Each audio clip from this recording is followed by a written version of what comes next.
Hello everyone, let's continue with Chapter 11, the second last chapter of this book.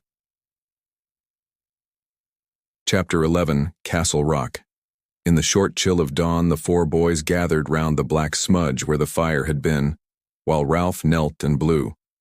Gray, feathery ashes scurried hither and thither at his breath, but no spark shone among them. The twins watched anxiously, and Piggy sat expressionless behind the luminous wall of his myopia.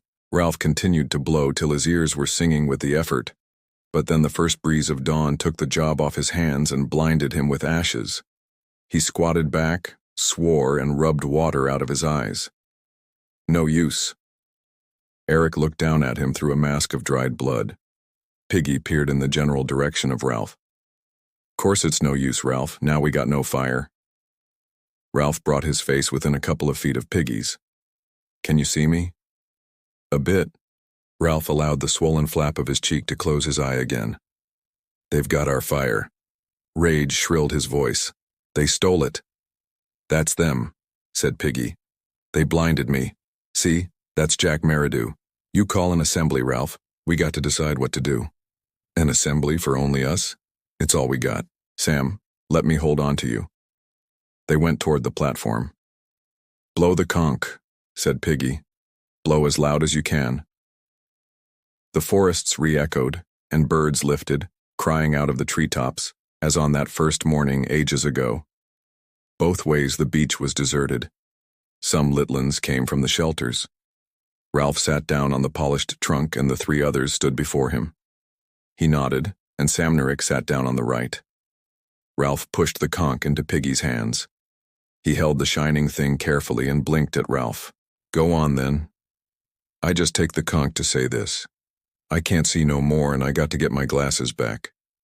Awful things has been done on this island. I voted for you for chief. He's the only one who ever got anything done. So now you speak, Ralph, and tell us what. Or else." Piggy broke off, sniveling. Ralph took back the conch as he sat down. "Just an ordinary fire. You'd think we could do that, wouldn't you? Just a smoke signal so we can be rescued. Are we savages or what? Only now there's no signal going up. Ships may be passing. Do you remember how he went hunting and the fire went out and a ship passed by? And they all think he's best as chief. Then there was, that's his fault too. If it hadn't been for him, it would never have happened. Now Piggy can't see, and they came, stealing." Ralph's voice ran up. "At night, in darkness, and stole our fire. They stole it. We'd have given them fire if they'd asked. But they stole it, and the signal's out, and we can't ever be rescued. Don't you see what I mean? We'd have given them fire for themselves, only they stole it. He paused lamely as the curtain flickered in his brain. Piggy held out his hands for the conch. "What you going to do, Ralph? This is just talk without deciding. I want my glasses." "I'm trying to think. Supposing we go, looking like we used to, washed and hairbrushed. After all, we aren't savages, really, and being rescued isn't a game." He opened the flap of his cheek and looked at the twins. "We could smarten up a bit and then go." "We ought to take spears," said Sam. "Even Piggy." "Because we may need them." "You haven't got the conch." Piggy held up the shell. "You can take spears if you want, but I shan't. What's the good? I'll have to be led like a dog anyhow." "Yes, laugh. Go on, laugh. There's them on this island as would laugh at anything. And what happened? What's grown-ups going to think? Young Simon was murdered. And there was that other kid what had a mark on his face. Who's seen him since we first come here?" "Piggy, stop a minute. I got the conch. I'm going to that Jack Meridew and tell him I am. You'll get hurt. What can he do more than he has? I'll tell him what's what.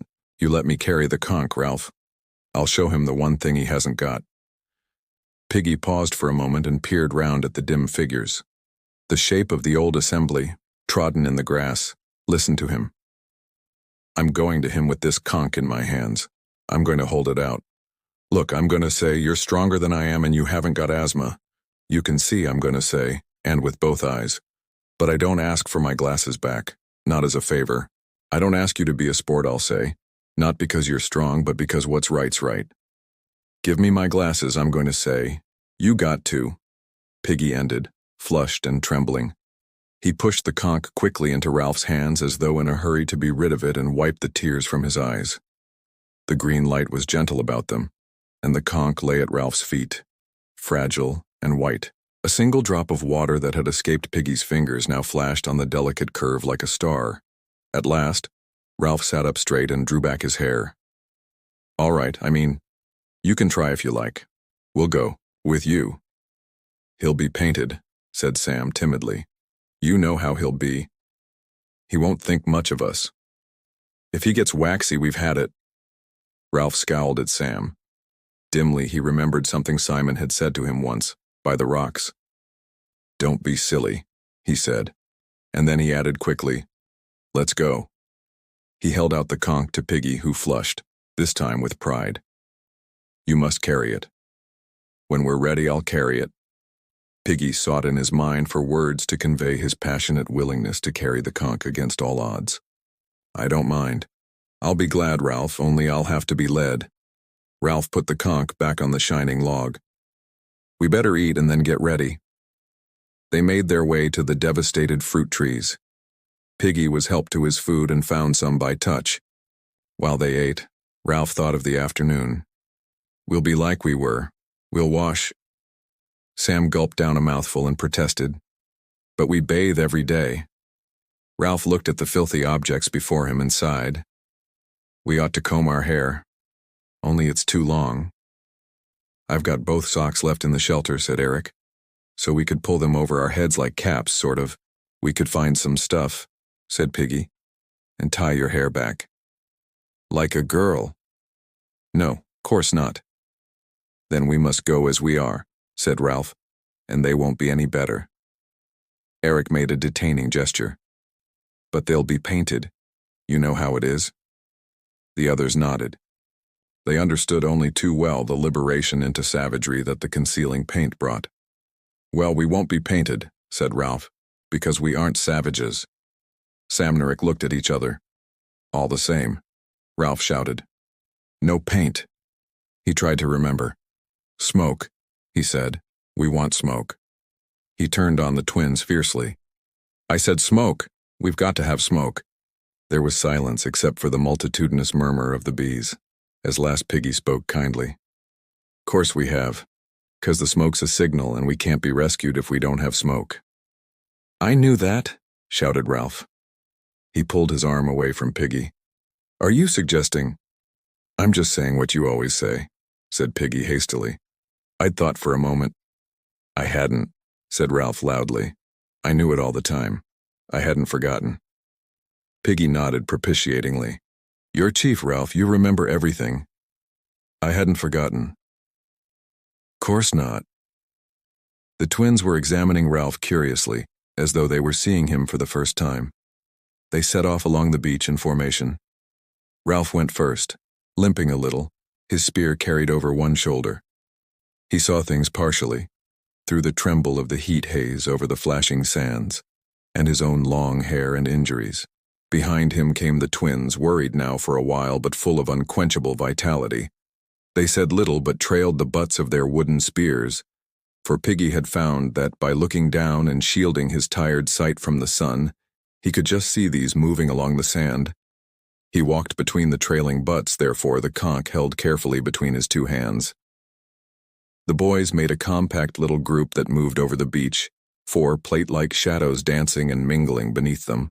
There was no sign left of the storm, and the beach was swept clean like a blade that has been scoured. The sky and the mountain were at an immense distance, shimmering in the heat, and the reef was lifted by mirage, floating in a kind of silver pool halfway up the sky. They passed the place where the tribe had danced. The charred sticks still lay on the rocks where the rain had quenched them, but the sand by the water was smooth again. They passed this in silence. No one doubted that the tribe would be found at the Castle Rock, and when they came in sight of it, they stopped with one accord. The densest tangle on the island, a mass of twisted stems, black and green and impenetrable, lay on their left, and tall grass swayed before them. Now Ralph went forward. Here was the crushed grass where they had all lain when he had gone to prospect. There was the neck of land, the ledge skirting the rock. Up there were the red pinnacles. Sam touched his arm. Smoke.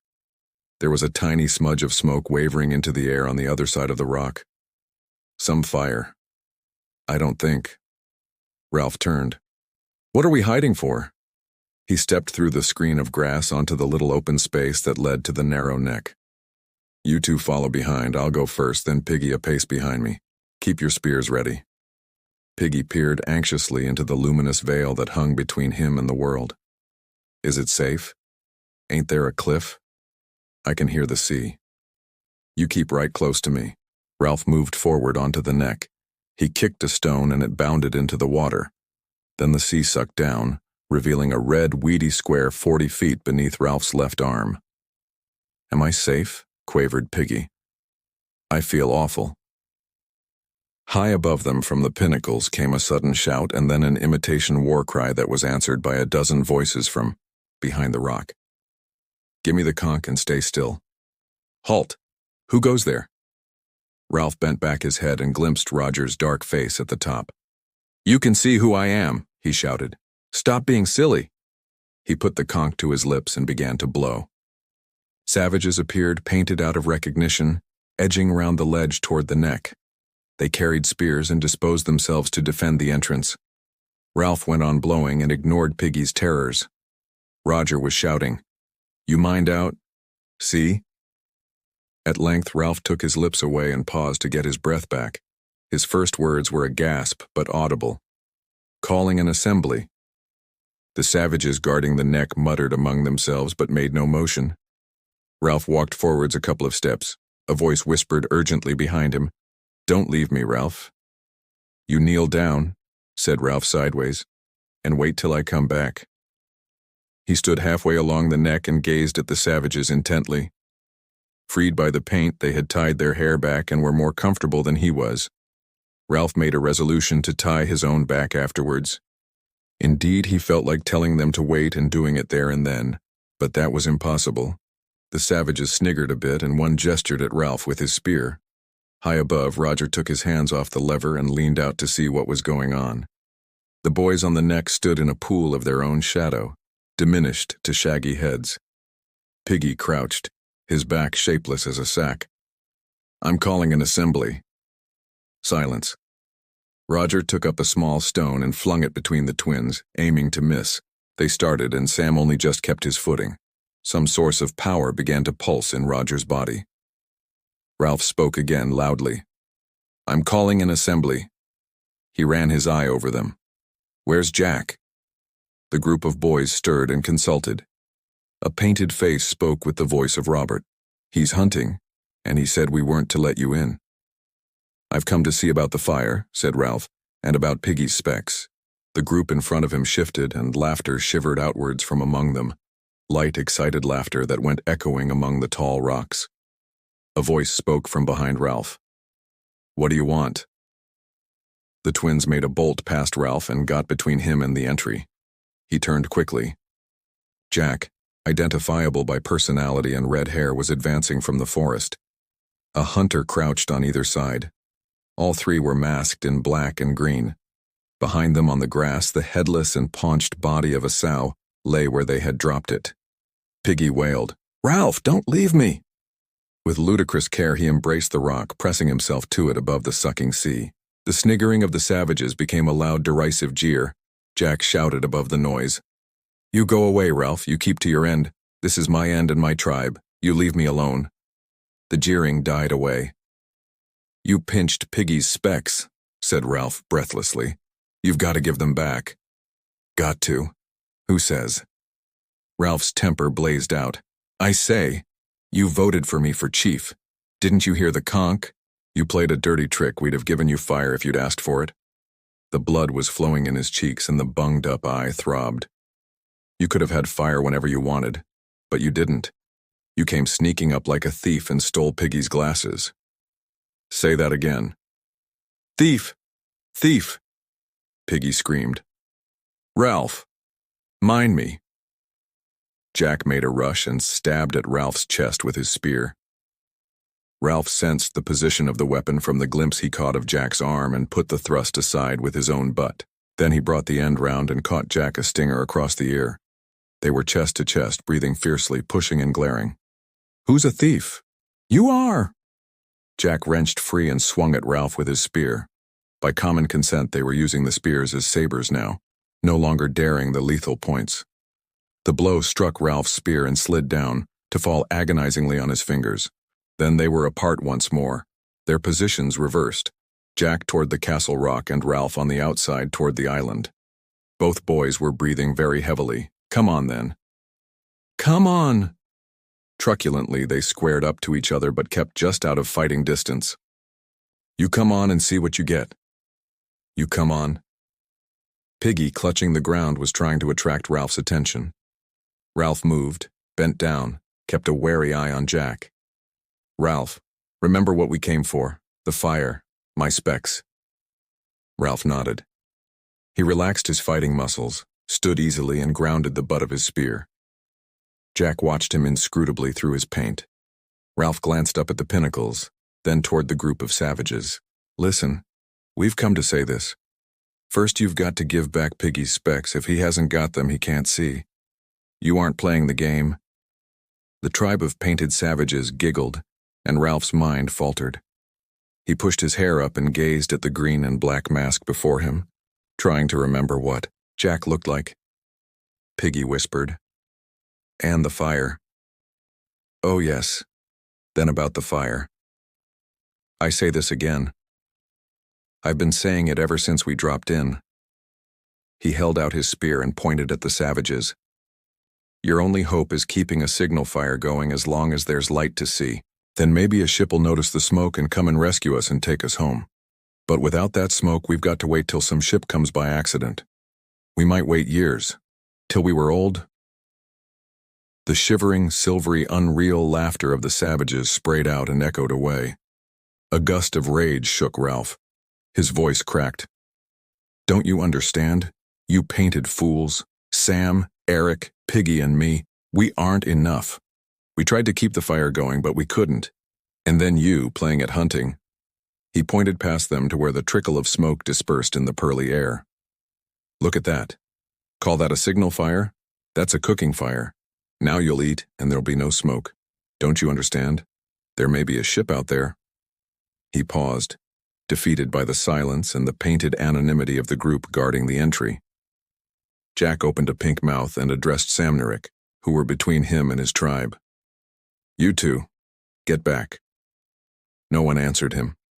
The twins, puzzled, looked at each other, while Piggy, reassured by the cessation of violence, stood up carefully. Jack glanced back at Ralph and then at the twins. "Grab them." No one moved. Jack shouted angrily, "I said grab them." The painted group moved round Samnerick nervously and unhandily. Once more the silvery laughter scattered. Samnerick protested out of the heart of civilization. "Oh, I say." Honestly, their spears were taken from them. "Tie them up," Ralph cried out hopelessly against the black and green mask. "Jack." "Go on. Tie them." Now the painted group felt the otherness of Samnerick, felt the power in their own hands. They felled the twins clumsily and excitedly. Jack was inspired. He knew that Ralph would attempt a rescue. He struck in a humming circle behind him, and Ralph only just parried the blow. Beyond them, the tribe and the twins were a loud and writhing heap. Piggy crouched again. Then the twins lay, astonished, and the tribe stood round them. Jack turned to Ralph and spoke between his teeth. "See? They do what I want." There was silence again. The twins lay inexpertly tied up, and the tribe watched Ralph to see what he would do. He numbered them through his fringe, glimpsed the ineffectual smoke. His temper broke. He screamed at Jack. "You're a beast and a swine and a bloody, bloody thief," he charged. Jack, knowing this was the crisis, charged too. They met with a jolt and bounced apart. Jack swung with his fist at Ralph and caught him on the ear. Ralph hit Jack in the stomach and made him grunt. Then they were facing each other again, panting and furious, but unnerved by each other's ferocity. They became aware of the noise that was the background to this fight, the steady, shrill cheering of the tribe behind them. Piggy's voice penetrated to Ralph. "Let me speak." He was standing in the dust of the fight, And as the tribe saw his intention, the shrill cheer changed to a steady booing. Piggy held up the conch and the booing sagged a little, then came up again to strength. "I got the conch," he shouted. "I tell you, I got the conch." Surprisingly, there was silence now. The tribe were curious to hear what amusing thing he might have to say. Silence and pause. But in the silence, a curious air noise close by Ralph's head. He gave it half his attention, and there it was again, a faint zup. Someone was throwing stones. Roger was dropping them, his one hand still on the lever. Below him, Ralph was a shock of hair and Piggy a bag of fat. I got this to say. You're acting like a crowd of kids. The booing rose and died again as Piggy lifted the white magic shell.